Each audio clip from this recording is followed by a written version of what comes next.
So I'm going to record this part too, guys, and you guys will see this. There's a lot of good stuff that you said there, and I was taking some notes. I know I didn't catch it all, but I wanted to highlight a few of them. One, just how thorough you were with the client worksheet, I thought was phenomenal as far as all the questions you asked, because one of my biggest challenges, sometimes I'll get agents that call me and I ask them a question, what's this, what's that, and they're like, oh, wait, let me ask. And how important that is to be able to get through the client worksheet. Were you always comfortable going through that information and asking those questions? Mm-hmm. Yeah, had no issues? Mm-mm. Okay. Because I told them, I explained to them this is what the process is. I said, we got some health questions, some financial questions, and based on that, I'm going to give you the information, and I just go through the questions. Perfect. And then just being able to set them up and let them know what to do, I think that's key. And they buy into what you've got to do. And again, I know with you, it's, hey, I'm the professional here. You've asked for my help. This is the process. Yep. The same concept when I go to the doctor's office and they're running down a list of questions. I'm not surprised, right? Because I booked the appointment with the doctor or the dentist or wherever.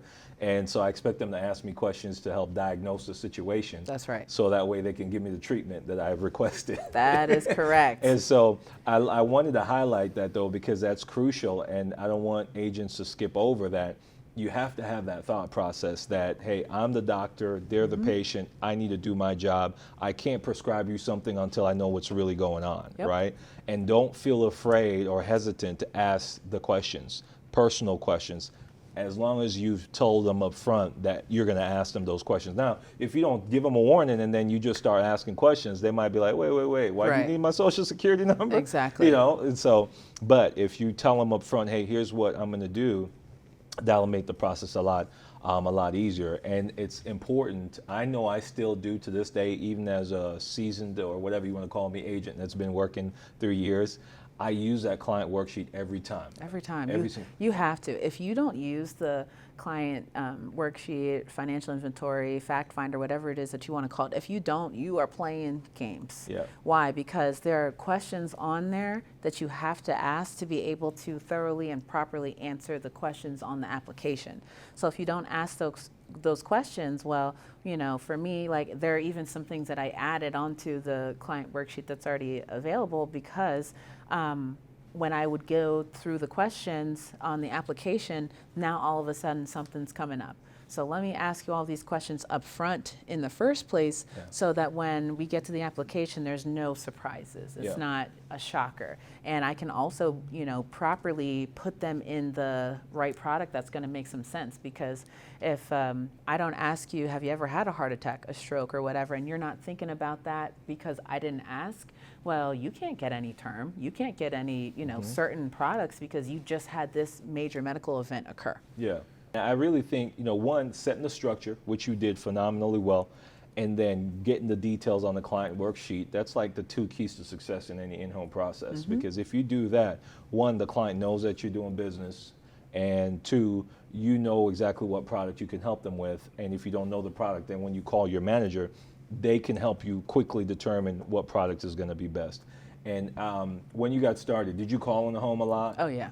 Okay. Yes, I did, because I didn't know what was going on. Yeah. And here's the thing: when I first started, like immediately when I began, and I just was being very stubborn, I didn't call anybody. I just went in the home. I'm just trying to fill out applications, decline. I'm like, I don't understand. And then finally, I think I was maybe 4 or 5 appointments in, I call, and I'm like, hey, I'm trying to put them with trans, and they're like, why did you start there? Yeah. And I'm like, I don't know. I thought that, this made sense based on blah, blah, blah. And they're like, no, don't do that. Yeah. So yeah, calling in the home is big because, and I tell people this, the things that you're going to take 10 to 15 minutes trying to figure out the underwriting guidelines and stuff like that, your upline already knows. they should have run enough business. They've written enough applications that they know in probably 30 seconds to a minute, probably max,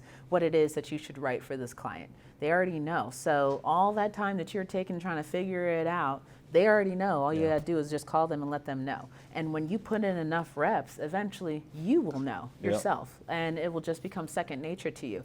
And then when you call in the home, it's just more of a third-party, verification, third-party validation of what it is that you're saying, more so of or more than I don't know what to write. You know what to write.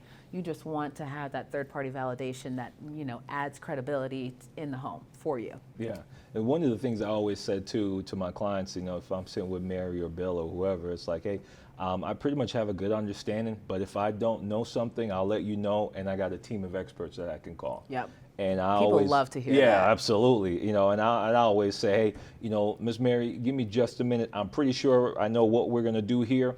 I want to cross-check, make sure I'm putting you in the best position possible. Let me give, my product specialist a call, or my manager a call, or senior underwriter a call, whatever you want to call us, just call us, okay?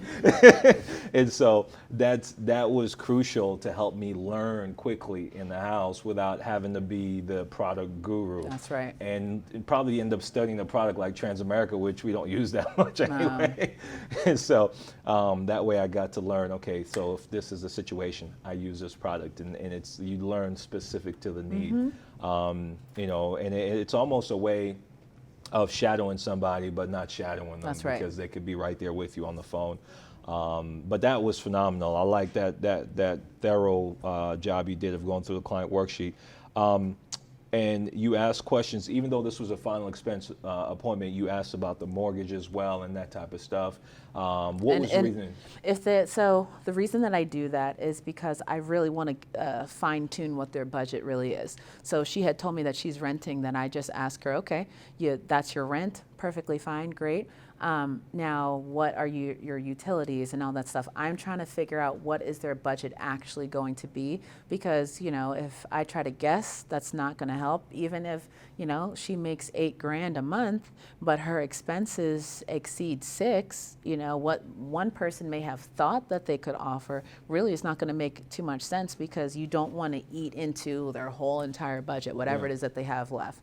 And I'm trying to come up with a conservative number that, based off of what it is that they have left over, and based off of how important that they've told me that this is to them, there's no way that this wouldn't make sense. Makes sense. Unless I didn't show them the value of the policy well enough. Exactly. Yeah, because they have the money there. And do you ever, it probably doesn't happen much now, but is there ever a time where somebody might push back because of budget, and then you redirect them to say, hey, well, Mary, we did. That's exactly what I do. Okay, how do you do that? Because I'll say, well, they'll say, we have to figure out what we have to run the numbers and blah, blah, blah. And I'm like, well, we already know what the numbers are, because we've already said that very conservatively, which is why I use that language and I emphasize it the way that I do. So you probably heard me say, so if we're being very conservative about things, because things come up, the water heater breaks, you need new tires, you have about this much left over, and I ask them to verify that that number is about accurate. Okay, so then at the end, if they try to say anything about numbers, I say, okay, well, we know that if we're being very conservative about the numbers, that you have this amount left over. So it's not really about running the numbers or seeing if we can make it work. We know that it works because we've already talked about that. Yeah. The question is, do you want to make this work? Straight up. Do you see the value in this coverage, yes or no? That's how I handle that. Because we're not gonna, mince words or, dance around. No, we've already talked about that. Don't try that here. Yeah, absolutely. And different agents, you'll get to that level of confidence either initially, depending on what you've done before, what your career has been, or over time through frustration. Yep. For me, it was not initial. I don't know if it was initial for you. But over time, frustration of, oh, well, we can't afford this. And I'm looking around, there's Hennessy bottles, there's this, there's that. Hardwood floors, granite hardwood floors. Everybody got an iPhone, the latest version laying on the table. You can afford whatever you want to afford. And then it's like, I'm not going to have you waste my time and waste your time of allowing me to protect your family. So I had to become more comfortable being uncomfortable and kind of saying the hard things. And really, it's just being direct and caring enough about them to help them realize, okay, you're being stupid, for lack of a better Right. word. Let's not play around. You can afford this. It's a matter, is it important to you or not? And I say this a lot, and sometimes in appointments, if I get somebody that's playing games, it's like, hey, so you're basically telling me this is not a priority to you. Is that what I'm hearing correct? So, your mortgage being paid off if you die is not a priority. Your family not being burdened with the cost of your burial is not a priority. And they'll either man up and say, well, yeah, it's not really. And then I'm walking because I'm not going to waste my time. Or, you know what, you're right, it is a priority. Let's go ahead and get this taken care of. Right. And So- I mean, that's also part of why it's so important to paint the picture in the beginning, because I'm just going to say, you told me that it makes you feel really bad that if you don't have this coverage and you die tomorrow, your cousin is going to have to do a GoFundMe. That's what you told me in the beginning. What changed between now and then? Yeah. Because we know that this is coverage that you know that you need, because you just told me that's why you filled out this form. You know that you need to take care of this, and you have well over this amount left over in your budget every month. Yeah. So what has changed between now and then, right? Because, I mean, if that's how you felt in the beginning and now you're saying, well, we'll figure it out. Well, when do you plan on dying? Yeah. Because I don't know either. Yeah. That's why I'm here today. Yeah. And it's just being straightforward with people, and people appreciate that direct approach. And if they don't, then you don't want to be there helping them anyway, because it's a waste of your time. And you have to value your time, especially the fact that you get paid so much to do what we do. It's like, I'm not going to waste my time with somebody that's not serious. If this is not serious enough for you, after we've established those parameters that, yeah, it's important to me, yeah, I can afford it, and now we look at some options and you're trying to have a change of mind. So it's like, no, I'm not going to waste my time. But that's phenomenal, and it does require that level. Like I said, you can either have that out the gate by watching trainings like these and adapting it, or you grow into it from frustration. You pick whichever way, but you're going to come to this point Right. In your career, either the long road or the short road. But once you get there, you'll start helping more people, and you'll make more money because of it. So. And it may be uncomfortable, and I say that like I know that it might seem like, oh, I'm super comfortable with this, but even sometimes today, like I feel like this discomfort in my chest, like, God, now they're going to make me say it. All right, well, because to me, it's like I need to pick the two evils, like the lesser of two evils, right? Yeah. It's either I say the things that are physically making me sweat, because like I sweat a lot. And when I get uncomfortable, I'll start sweating some more, right? So I'm going to have to say these things, or number one, this person could actually die with no coverage. They could die with no coverage. That is a very real thing. Yeah. They could die with no coverage, and I'm going to walk out of this house knowing they're not going to call me back. Yeah. Okay? I'm never going to see them again. I may as well just say it to them now. Yeah. It makes me uncomfortable. I don't want to be confrontational. I might seem like a confrontational person. I'm really not. I just prefer to just do the things that maybe are uncomfortable, because I'm going to be pissed that I didn't do it in the first place, or somebody's going to call me because, oh, well, we found your business card. You know what? People don't get my business card anymore unless they're actually going to do something. Yeah. Right? Oh, well, we got your business card, and, our mom died, and so we just wanted to make sure that she got the insurance. Well, no, unfortunately, she didn't get the coverage. She decided not to. How bad would you feel? Yeah. It's horrible. And Yeah. people die every single day. Yeah. Every day people die, and you don't know who it's going to be. Yeah. So, No, you got to, and that's the people, the producers that are quote unquote top producers. That's the only difference. They're willing to say the things that may seem uncomfortable, and they do that more often than not. And that helps them help clients make the decision to protect themselves and their family. I think from what I've seen in the 3 years I've been doing this, the more uncomfortable you can, the more comfortable you can be with being uncomfortable and saying the things that's like, oh, all right, I'm gonna say it, and it's the same concept too. And I still work on this every day, that I'm in the field, because I'm a very logical person. That's my problem. So life insurance makes sense for me. Yeah. Like I shouldn't have to help you come to the logic of why this makes sense. Right. But it's my job, so I got to do Right. my job, right? That's I'm sure right. some of you have had job where it's like, I don't like doing this part of the job, but it is my job. I got to do it. And so, that's something that I had to learn, but I also learned that top producers were better at doing that. That's why they were top producers. So it's like, okay, do you want to be a top producer and be able to protect more people, make more money? Then you gotta get to that And point. big thing to remember is like they filled out that form. Yeah. We did not cold call them. We didn't randomly knock on their door with just like they have no idea why the heck that we're there. They've made a request for the information because they wanted the coverage. They did not fill out the form because they wanted a Walmart gift card. They took the time to fill out the form or fill the form out by hand, put it in the envelope, walk to the mailbox or wherever and put it in the mail and say, I hope somebody calls me. Yeah. We are not solicitors. Yeah. We're just filling the request that they made in the first daggone place. And even online, I love these new internet life leads, instant internet life leads, because there's like 12 questions that they fill out. They got to. Like they fill out, and then they'll put their height and weight, and they'll put all this information. Where if I'm not interested in something, I'm not going to click on it and fill out all that information. You know what I mean? There's an X. There's an X. Yeah, in there's the an X there that you can click. All you got to do is click the X if you don't want the info. Yeah, so if you make it that far, you definitely serious, and then I get involved, and if you don't get insurance, it's something that I did or didn't do. So I loved how you presented the 10-point worksheet, and I tell agents to use this a lot. I'm assuming you use both the mortgage and the final expense 10-point worksheet. So we have that in the knowledge library, and it just goes over like the basics of the coverage or the benefits of the plan, and it adds more value. So instead of saying, hey, here's a $30,000 policy, then you let them know, hey, this goes all the way till 125. This coverage never decreases, premium never increases. It just highlights and breaks it down. It's much like if you go to a restaurant. If the waiter comes over, here's a piece of steak and some broccoli, you're like, oh, okay.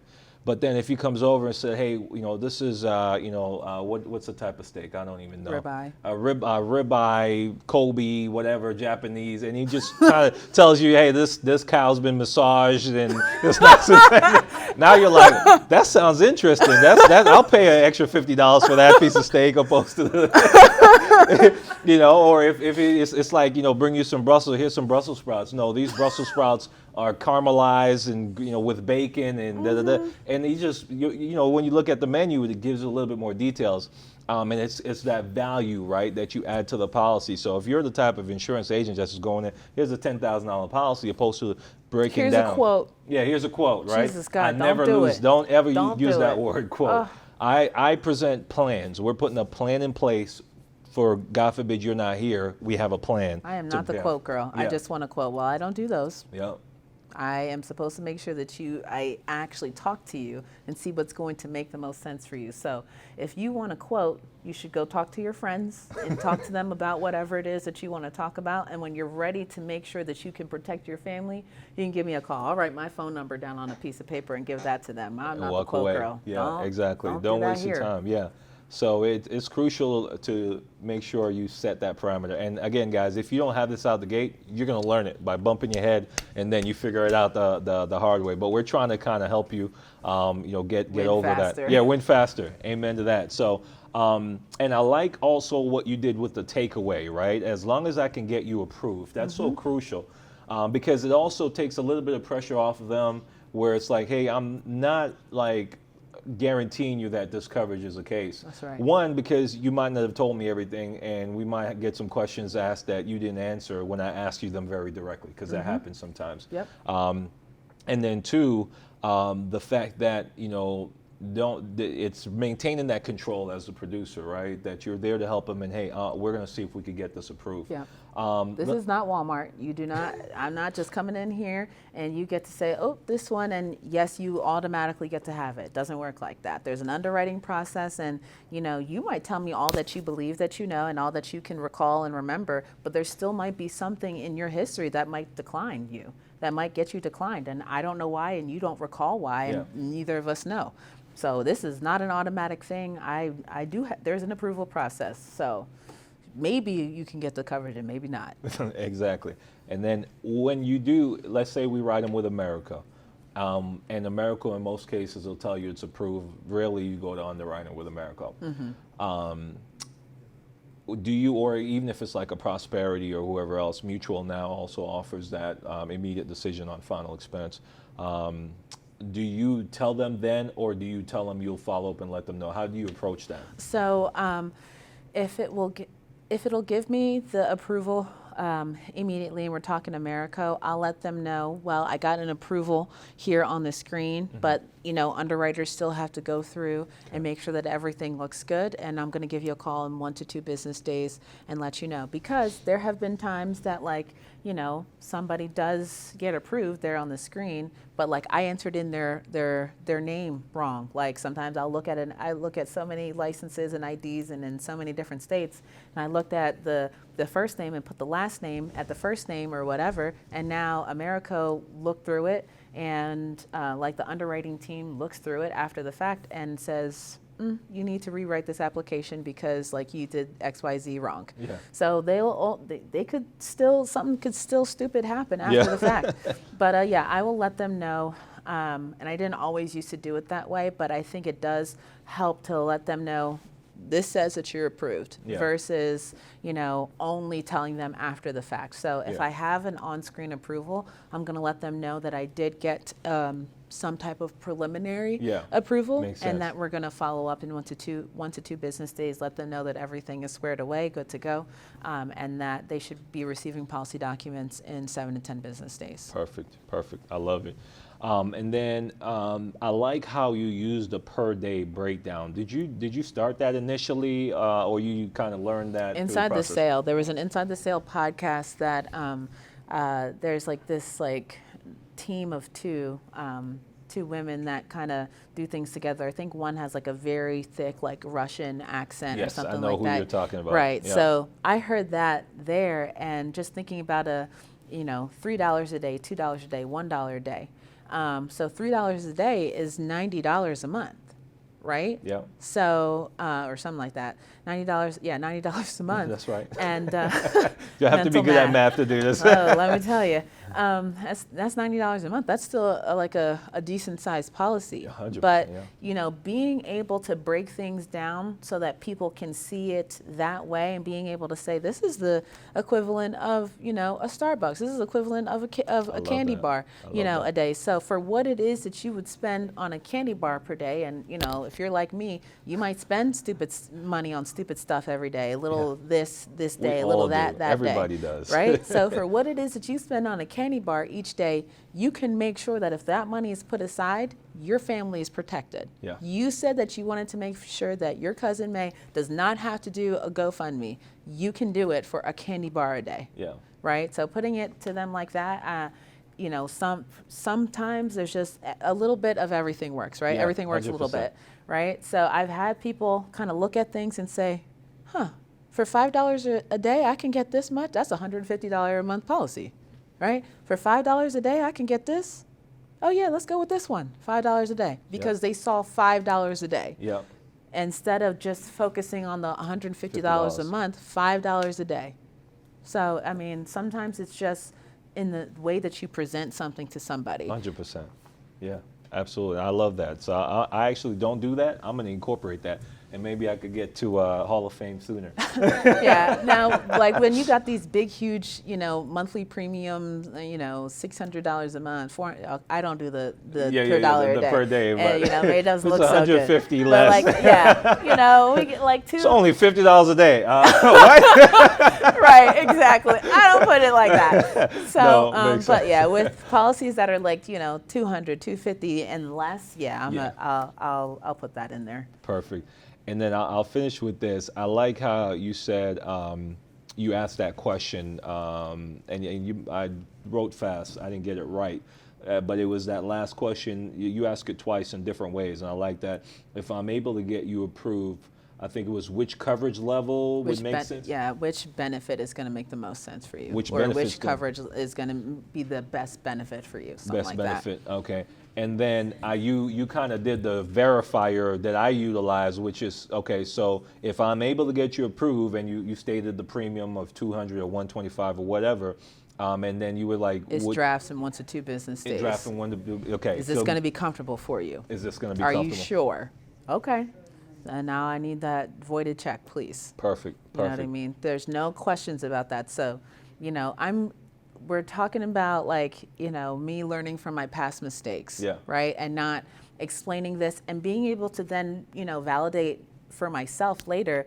I did everything that I was supposed to do, and I do things the same way every single time. Mm-hmm. So when somebody tries to call me and says, "Oh, I didn't know that this was going to draft," no. I told you No, that. in the beginning of our appointment, I told you that if you're approved, the amount is going to draft in 1 to 2 business days. Before we got to the end and even picked one, and you did pick one, I asked you, if this drafts in 1 to 2 business days, is that going to be comfortable for you? You said yes. And then on top of that, I also wrote down for you that the earliest draft day is 11/24/2020. So there's no question about what it is that was going to draft or when it was going to draft. Oh, yeah, that's right. You did say that. Okay, I'm like, all right, but I put it in writing for you. Yeah. So you can go back in your folder and take a look because I did write that down. Okay, yeah, okay. Yeah, no, absolutely, and that one, prevents chargebacks because you're very clear in the expectations.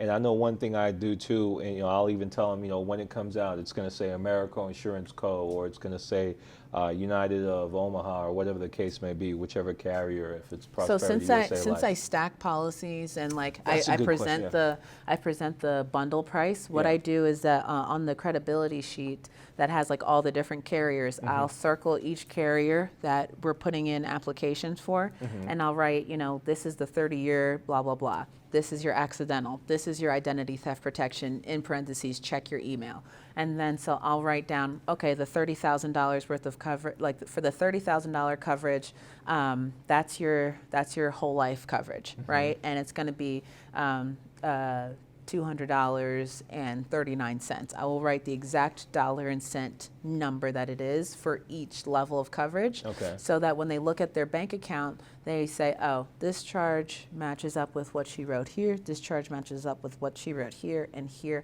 And she said, okay, that's Americo. All right, that's Mutual of Omaha. Okay, well, looks like everything is the way that it needs to be. Makes sense. And do you always stack policies? That's something I had written down. I forgot try to ask. stack policies in every single home because when you present, I know some people will say, well, for an extra, $11, I can get you another 100. I don't want to say all that. I just want to show it to them like there's no option for anything else. Now, Yeah. if they say, what if I just take this off? I'm like, well, it'll reduce your price by a whole $7.19. They're like, so I'm going to lose $100,000 and it's $7.09. Okay, we'll just keep the 100,000. Yeah, we'll just keep it. So I present it like there's no option. Yeah. I'm not giving you options. This package deal is the option. I like that. Right, and if they want to decrease the price a little bit, okay, well, we can always take this down and it'll decrease your price by this amount, right? Yeah. But typically they don't want to lose 100,000. That's also why I write these numbers out, and I write them especially for my final expense clients. I'm writing them real big, Yeah. right, and I'm writing that monthly premium like real small. Okay, so then when I cross out a whole $100,000, that doesn't look so good. No, they that's don't. not. They don't like the look of that. Right, so some of this is just like a psychology thing, but I'm trying to get as much premium out of each and every single appointment that I possibly can, because why wouldn't I do that? Yeah, So absolutely. And what we mean by stacking policies, guys, is so if you're selling a whole life policy, for example, 30,000 with Americo, you add on 100,000 accidental death policy with Mutual, Yeah. which is like $7 or whatever, super cheap, accidental. And then I think you said you include the Reliance Shield. identity theft protection, and you already know they need it because you've gone through your client worksheet and asked that question up front. Yep. Like brilliant. That explains why you're selling so much. So if you don't know, now you know. That's awesome, Jen. I appreciate you doing this, and I'm. With mortgage protection, the concept is the same. The presentation's the same. It's just different words as far as what the product is, or but everything else, the process is the same. So the same. you guys could take the same final expense appointment, implement mortgage protection words instead of final expense, and you'll have the same outcome. And I'm assuming you stack mortgage protection policies as well with accidental, just Absolutely. like you do, and Reliance Shield the That's same right. way. So and Reliance Shield will pay you until you die. As long as it's like thinking, I sell the cheapest Reliance Shield that they have because I think it has plenty. It's $7.19. And yes, the commission is small. It's like $1, right? But think about it like this. If you could have $1 from every single client that you meet, every single month, every single year for the rest of your life, would you take it? Oh, 100%. 100%. I got a lot of clients. So that's awesome. I'm glad you did that and you talked about that. That's like revolutionary right there. It's crazy. Why would you not do it? Yeah, 100%. And for, chargebacks are a thing, right? But what I've noticed is that people will cancel their Americo. They might cancel their Mutual of Omaha. They're not going to cancel their Reliance Shield. No, it's true. Identity, isn't that where they value their identity protection over their insurance? I'm like, all right. Yeah, I'm not going to fight it. So awesome, guys. So hopefully you got a lot out of that. Genevieve, I appreciate you doing that. That was superb. That was like in-home 101. That's a clinic right there. That's a clinic. So appreciate you guys. We're good to go.